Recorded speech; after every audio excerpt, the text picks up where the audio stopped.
Hello everyone, welcome to objective अड्डा।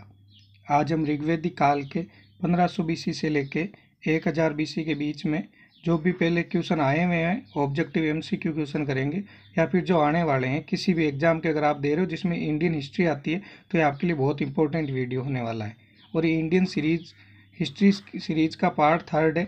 इससे पहले आपको सिंधु सभ्यता के 2 वीडियो आ चुके हैं। अगर आपने अभी तक वो नहीं देखे तो आपको लिंक डिस्क्रिप्शन में मिल जाएगा, आप वहाँ भी देख लें, उनको भी देख सकते हैं।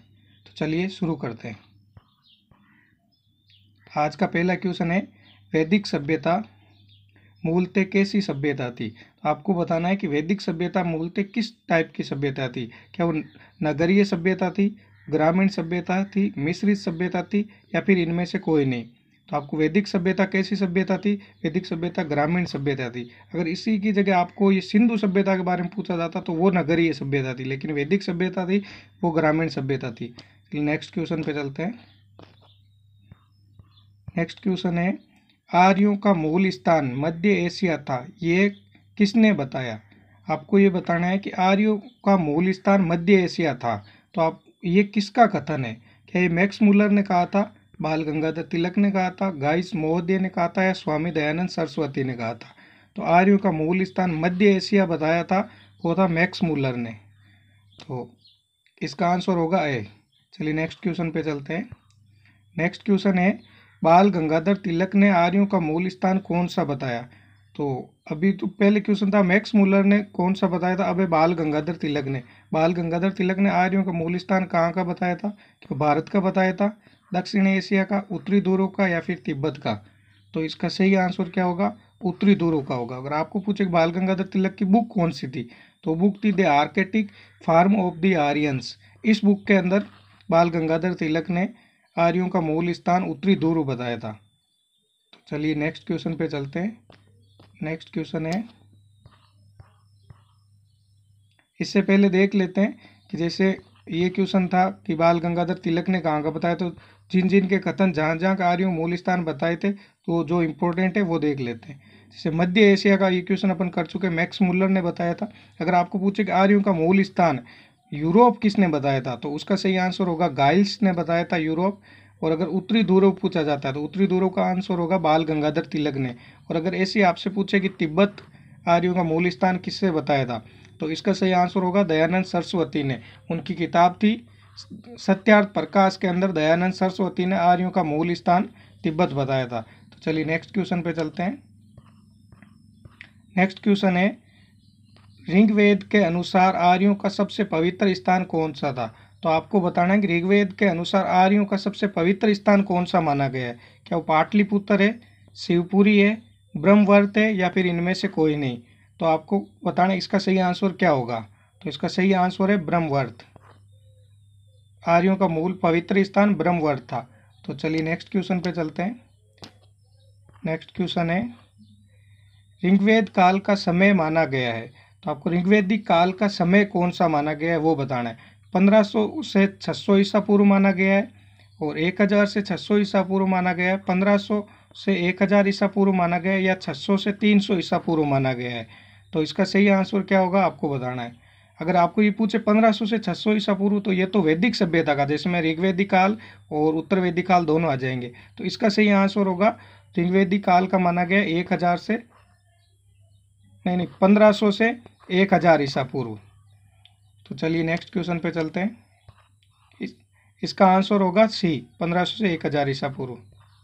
नेक्स्ट क्वेश्चन है, ऋग्वेदिक काल से संबंधित कौन सा कथन गलत है। आपको ये बताना है कि ऋग्वेदिक काल से संबंधित कौन सा कथन गलत है।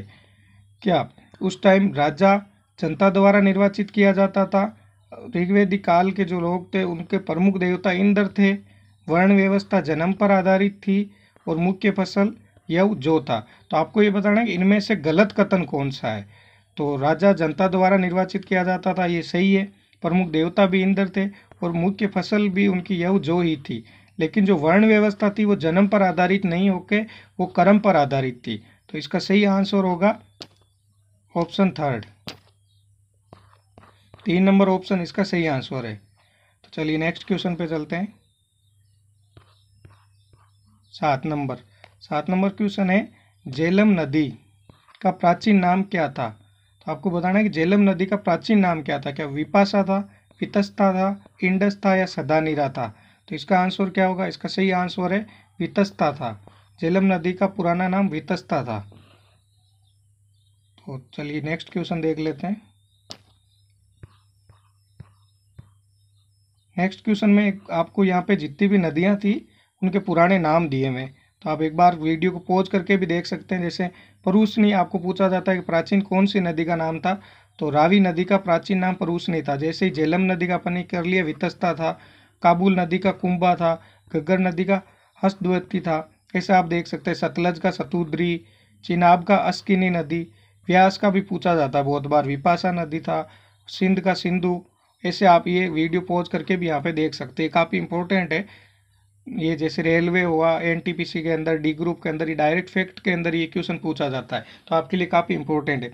और अगर आपने आज भी तक हिस्ट्री के जैसे आपको सिंधु सभ्यता के करने हैं तो आप इसके लिंक में डिस्क्रिप्शन में दिया हुआ है, आप वहाँ से भी वीडियो देख सकते हैं। सिंधु सभ्यता के आपको दोनों वीडियो मिल जाएंगे जिसमें ऑब्जेक्टिव इंपॉर्टेंट ऑब्जेक्टिव क्वेश्चन दिए हुए हैं।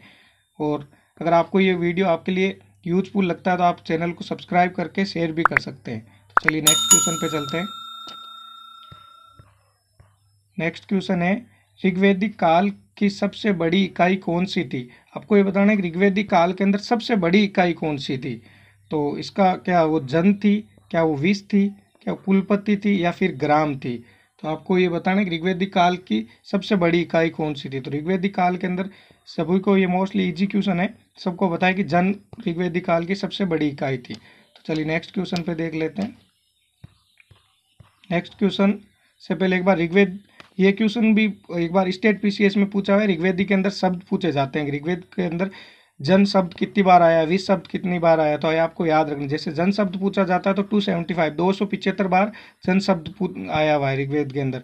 विश शब्द पूछे तो 170 या 171, दोनों में से जो भी दिया हो दोनों ही सही। 170 बार भी आ सकता है और 171 बार भी दिया हो तो वो भी सही। और सबसे इम्पोर्टेंट जो है वो है कि जनपद शब्द अगर आपसे पूछे कितनी बार आया है, तो इसका सही आंसर होगा जनपद एक बार भी नहीं आया है। ऋग्वेद के अंदर जनपद एक बार भी यूज नहीं लिया हुआ है, तो ये आपको याद रखना है अलग से नोट लगा के, क्योंकि जो नहीं होता है वो मोस्टली पूछा जाता है। ठीक है, चलिए नेक्स्ट क्वेश्चन देखते हैं। नेक्स्ट क्वेश्चन है ऋग्वेद के अंदर कितने मंडल है?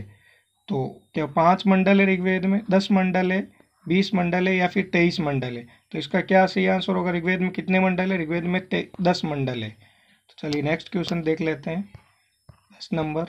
नेक्स्ट क्वेश्चन है गायत्री मंत्र का उल्लेख किस वेद में है? आपको ये बताना है कि गायत्री मंत्र का उल्लेख किस वेद के अंदर है। क्या ऋग्वेद में है, सामवेद में है, यजुर्वेद में या फिर अथर्ववेद में है? तो इसका सही आंसर होगा ऋग्वेद के अंदर है।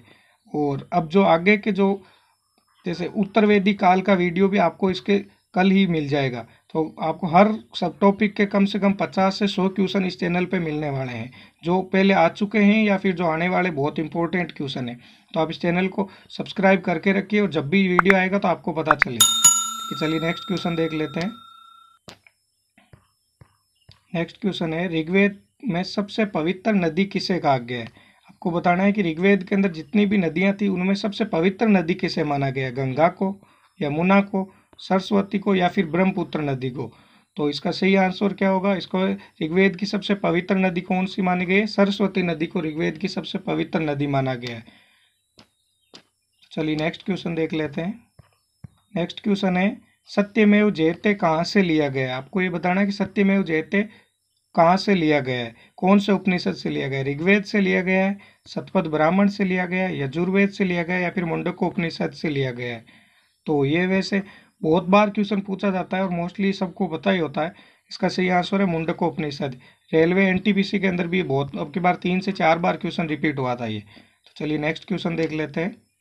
नेक्स्ट क्वेश्चन है ऋग्वेद में किसका उल्लेख है? आपको ये बताना है कि ऋग्वेद में किसका उल्लेख है। जैसे ऋग्वेद में मंत्रों का उल्लेख है, जादू का उल्लेख है, आयुर्वेद का उल्लेख है या फिर संगीत का उल्लेख है? ऋग्वेद के अंदर मंत्रों का उल्लेख है। तो चलिए नेक्स्ट क्वेश्चन देख लेते हैं। नेक्स्ट क्वेश्चन है व्याकरण की सर्वप्रथम रचित पुस्तक है। ये काफ़ी इंपॉर्टेंट क्वेश्चन है, आप इसको इंपॉर्टेंट लगा के भी याद रख सकते हैं। और अगर आपको ये रिवीजन करना था, आप इसको बार बार देखें। हर क्वेश्चन बहुत ही सही तरीके से जांच परख के लिया हुआ और हर क्वेश्चन कहीं ना कहीं पहले आया हुआ है किसी ना किसी एग्जाम में। तो आपसे रिक्वेस्ट है कि आप इसको बार बार देखें या फिर वीडियो को सेव करके भी देख सकते हैं। तो ये क्वेश्चन है, व्याकरण की सर्वप्रथम रचित पुस्तक है, तो आपको बताना महाभाष्य पुस्तक है, अष्टाध्यायी पुस्तक है, ऋग्वेद है या फिर महाभारत है। तो व्याकरण की सर्वप्रथम रचित पुस्तक कौन सी थी? अष्टाध्यायी पुस्तक है। अष्टाध्यायी पुस्तक अगर आपसे पूछे लिखी किसने, तो इसका आंसर होगा पाणिनि ने। नेक्स्ट क्वेश्चन है, वेद शब्द का अर्थ क्या है? तो आपको बताना है कि वेद शब्द है, इसका अर्थ क्या है। जैसे बुद्धिमत्ता होता है वेद शब्द का मतलब, या फिर कुशलता है, ज्ञान है या फिर शक्ति है। तो वेद शब्द का अर्थ क्या होगा? वेद शब्द का अर्थ है ज्ञान। इसका आंसर होगा 3rd नंबर। चलिए नेक्स्ट क्वेश्चन पे चलते हैं। नेक्स्ट क्वेश्चन है, आर्यन जनजातियों का प्राचीनतम बस्ती कहाँ है? कि ऐसी कौन सी बस्ती जिसको आर्यन जनजाति को प्राचीनतम बस्ती कहा गया है? उत्तर प्रदेश को, बंगाल को, दिल्ली को या फिर सप्त सिंधु को? आपको बताना आर्यन जनजातियों की प्राचीनतम बस्ती कहाँ है। तो वो है क्या उत्तर प्रदेश में, बंगाल में, दिल्ली में? नहीं, सप्त सिंधु को अंदर है आर्यों की प्राचीनतम बस्ती। चलिए नेक्स्ट क्वेश्चन पे चलते हैं। नेक्स्ट क्वेश्चन है, निम्नलिखित में से कौन सी एक ऋग्वैदिक आर्यों की विशेषता नहीं है? आपको बताना है कि जो ऋग्वेद के अंदर जो आर्य थे उनकी इनमें से कौन सी विशेषता नहीं है। तो आपकी मेन इंपॉर्टेंट है, यहाँ पे ध्यान देना, यहाँ पे पूछा है नहीं है, तो बाकी सारी है, इनमें से एक विशेषता है जो नहीं है। जैसे वे घोड़े और कांस्य के उपयोग से परिचित थे, वे लोहे के उपयोग से परिचित थे, वे गाय से परिचित थे जो संपत्ति का सर्वाधिक महत्वपूर्ण रूप थी, या फिर आधुनिक हल के उपयोग से परिचित थे। तो आपको बताना इनमें से कौन सी नहीं है। तो ये जैसे फर्स्ट ऑप्शन है, वे घोड़े और कांस्य के उपयोग से परिचित थे, तो ये सही है, वो घोड़े और कांस्य के उपयोग से परिचित थे। और वे लोहे के उपयोग से परिचित थे, ये गलत है, वो लोहे के उपयोग से परिचित नहीं थे। तो इसका आंसर होगा ये और 2nd नंबर। जैसे अभी 3rd ऑप्शन है कि गाय से परिचित है, ये भी सही है, और आधुनिक हल के उपयोग से परिचित है, ये भी सही है। तो चलिए नेक्स्ट क्वेश्चन पे चलते हैं। नेक्स्ट क्वेश्चन है, पूर्व वैदिक आर्यों का धर्म प्रमुख था। जैसे पूर्व वैदिक आर्य थे, पूर्व वैदिक आर्यों का धर्म कौन सा था प्रमुख थे? जैसे वो भक्ति करते थे, मूर्ति पूजा और यज्ञ था, प्रकृति पूजा और यज्ञ था, या प्रकृति पूजा और भक्ति था। ये काफ़ी इंपॉर्टेंट क्वेश्चन है, ये भी अभी रेलवे एनटीपीसी में पूछा हुआ है। तो अगर आप रीट की, पटवार की या फिर एसएससी की, जिसमें भी इंडियन हिस्ट्री आते हैं उन सब के लिए ये इंपॉर्टेंट है। तो आप चैनल को सब्सक्राइब जरूर कर लीजिए, तो इस पर आपको रोज़ MCQ क्वेश्चन मिलते रहेंगे हर एक सब्जेक्ट के। जैसे अभी हिस्ट्री चल रही है, जैसे हिस्ट्री कंप्लीट होगी उसके बाद में साइंस के, जियोग्राफी के, हर सब्जेक्ट के आपको MCQ क्वेश्चन मिलेंगे जो पहले आ चुके हैं। और अगर आप अपना कोई सजेशन देना चाहते हैं तो आप वो सजेशन भी दे सकते हैं, जैसे किस टाइप के क्वेश्चन आपको चाहिए। और अगर आपको थोड़ी सी, इसके लिए सॉरी बोलते हैं, थोड़ी अभी आपको वॉइस में प्रॉब्लम हो सकती है, ये अभी शुरुआत है, तो धीरे धीरे सब सुधर जाएगा। तो चलिए इसका क्या आंसर होगा? पूर्व वैदिक आर्यों का प्रमुख धर्म कौन सा था? प्रकृति पूजा और यज्ञ थे। तो चलिए नेक्स्ट क्वेश्चन पे चलते हैं। नेक्स्ट क्वेश्चन है, गायत्री मंत्र की रचना किसने की थी? ये काफ़ी इंपॉर्टेंट क्वेश्चन है कि गायत्री मंत्र की रचना किसने की थी। तो आपको बताना, गायत्री मंत्र की रचना क्या गुरु वशिष्ठ ने की थी, गुरु विश्वामित्र ने की थी, या फिर परीक्षित ने की थी, या फिर वेद व्यास ने की थी। तो या इसका क्या आंसर होगा? गायत्री मंत्र की रचना किसने की थी? गुरु विश्वामित्र ने की थी। तो चलिए नेक्स्ट क्वेश्चन देख लेते हैं। नेक्स्ट क्वेश्चन है, ऋग्वैदिक आर्यों द्वारा देवताओं का जो विभाजन किया गया था उसका निम्न में से कौन सा प्रमुख आधार था? जैसे इसमें आपसे पूछा है कि ऋग्वैदिक के जो आर्य थे उन्होंने देवताओं का विभाजन किस बेस पे किया था, तो उनका मेन आधार क्या था? तो क्या वो प्रकृति के आधार पे किया था, उनकी भौतिकता के आधार पे किया था, मोक्ष के आधार पे किया था, या फिर अध्यात्म के आधार पे किया था? तो ऋग्वैदिक के आर्यों द्वारा देवताओं को जो विभाजन किया गया था वो प्रकृति के आधार पर किया गया था, नेचर के आधार पे। तो चलिए नेक्स्ट क्वेश्चन देख लेते हैं। इससे पहले आपको ये बता देते हैं कि जैसे हमारे चैनल पे अभी 1 अप्रैल से लेकर 7 अप्रैल तक के जितने भी मोस्ट इम्पोर्टेंट करंट अफेयर के क्वेश्चन थे उनका वीडियो अवेलेबल हो चुका है, और उसका लिंक भी आपको डिस्क्रिप्शन में मिल जाएगा। तो अगर आप किसी भी एग्जाम की तैयारी कर रहे हैं जिसके अंदर करंट अफेयर पूछा जाता है तो आपको स्पेशली रिकमेंडेड है कि आप इस वीडियो को एक बार ज़रूर देखें। इसमें आपको 7 दिन का एक साथ ही वीडियो मिल जाएंगे। इसमें 60+ क्वेश्चन है और साथ में स्टैटिक जीके भी दिया हुआ है। स्टैटिक के जितने भी इंपॉर्टेंट क्वेश्चन है वो दिए हुए, और ये सीरीज आप 7 दिन के बाद में एक वीडियो आएगा जिसके अंदर 7 दिन का करंट अफेयर होगा, और मंथ के एंड में पूरे मंथ का एक साथ करंट अफेयर होगा। लेकिन अगर आप करंट अफेयर की तैयारी कर रहे हैं और अगर आप रिवीजन करना चाहते हैं तो भी आप इस वीडियो को देख सकते हैं, काफ़ी इंपॉर्टेंट होने वाला है। इस सीरीज़ का पार्ट फर्स्ट है और इसका लिंक डिस्क्रिप्शन में मिल जाएगा, आप वहाँ से एक बार ज़रूर देखें। तो चलिए नेक्स्ट क्वेश्चन पे देख लेते हैं। नेक्स्ट क्वेश्चन क्या है? नेक्स्ट क्वेश्चन है, अध्यात्म ज्ञान के विषय में नचिकेता और यम का संवाद किस उपनिषद में प्राप्त होता है? आपको बताना है कि अध्यात्म ज्ञान के विषय में नचिकेता और यम, इन दोनों का जो संवाद है वो कौन से उपनिषद से प्राप्त होता है? मुंडक उपनिषद से, छांदोग्य उपनिषद से, कंठोपनिषद से, या कैन उपनिषद से? तो इनमें से कौन से उपनिषद के अंदर नचिकेता और यम का संवाद हमें मिलता है? तो इसका सही आंसर होगा कंठोपनिषद से हमें यम और नचिकेता के जो संवाद है उसका प्राप्त होता है। तो मुंडक उपनिषद से अभी जो ये पहले क्वेश्चन आ चुका है सत्यमेव जयते वाला, ये भी इम्पोर्टेंट है। तो चलिए नेक्स्ट क्वेश्चन चलते हैं। 22 नंबर क्वेश्चन। 22 नंबर क्वेश्चन है, ऋग्वेद काल में किस नदी को देवीत्मा और अम्बितमा कहा गया है? आपको ये बताना है कि ऋग्वेद काल के अंदर कौन सी नदी है जिसको देवीत्मा और अम्बितमा की उपाधि दी गई है? तो सिंधु नदी को दी गई है, सरस्वती नदी को दी गई है, गंगा नदी को दी गई है, या फिर यमुना नदी को दी गई है? तो देवीत्मा और अम्बितमा का जो सही आंसर होगा वो है सरस्वती नदी को देवीत्मा और अम्बितमा की उपाधि दी गई है। तो चलिए नेक्स्ट क्वेश्चन देख लेते हैं। नेक्स्ट क्वेश्चन है, ऋग्वेदिक काल में राज्य की प्रचलित इकाइयों का मुखिया कौन सा सही सुमेलित नहीं है? जैसे आपको एक साइड इकाइयाँ दी गई है और इस साइड उनके मुखिया के नाम दिए गए, तो आपको बताना है कि इनमें से 3 तो सही सुमेलित है और एक जो सुमेलित नहीं है वो कौन सा नहीं है। तो जैसे फर्स्ट ऑप्शन में दिए हुए कुल के मुखिया को क्या कुलूप कहते हैं, ग्राम का मुखिया ग्रामीण, विष का मुखिया सेनापति, और जन का मुखिया राजा। तो आपको बताना है कौन सा गलत है इनमें से, बाकी 3 सही है। तो जैसे फर्स्ट ऑप्शन है कि कुल का मुखिया कुलूप, सही है, कुल के मुखिया कुलूप कहते हैं, ग्राम के मुखिया को ग्रामीण कहते हैं, और जन के मुखिया को राजा कहते हैं। लेकिन जो विष का मुखिया है उसे विषपति कहते हैं, ना कि सेनापति। तो इसमें से जो गलत आंसर होगा वो थर्ड है, क्योंकि इसमें सही सुमेलित नहीं है पूछा, तो ये थर्ड हो गया। चलिए अगले क्वेश्चन पे चलते हैं। अगला क्वेश्चन है, ऋग्वेदिक काल में किन 2 राजनीतिक संस्थाओं में महिलाएं भाग लेती थी? तो आपको बताना है कि इनमें से कौन सी 2 संस्थाएं हैं जिनमें महिलाएं भाग लेती थी। तो क्या वो सभा व समिति है, और समिति और विदत है, सभा व विदत है, या फिर इनमें से कोई नहीं? तो कौन सी दो राजनीतिक संस्थाएं हैं जिसमें महिलाएं भाग लेती थी? सभा और समिति में नहीं, समिति और विदत में भी नहीं, विदत में लेती थी लेकिन समिति में नहीं लेती थी। तो इसका सही आंसर होगा सभा व विदत में लेती थी। तो ये काफ़ी इंपॉर्टेंट क्वेश्चन है क्योंकि इसमें कन्फ्यूजन हो सकता है, तो आपको याद रखना है सभा और विदत 2 ऐसी संस्थाएं हैं जिसमें महिलाएं भाग लेती थी ऋग्वेद काल के अंदर। तो चलिए नेक्स्ट क्वेश्चन देख लेते हैं। नेक्स्ट क्वेश्चन है, ऋग्वेदिक काल में गायों के लिए लड़े गए युद्ध क्या कहलाते थे?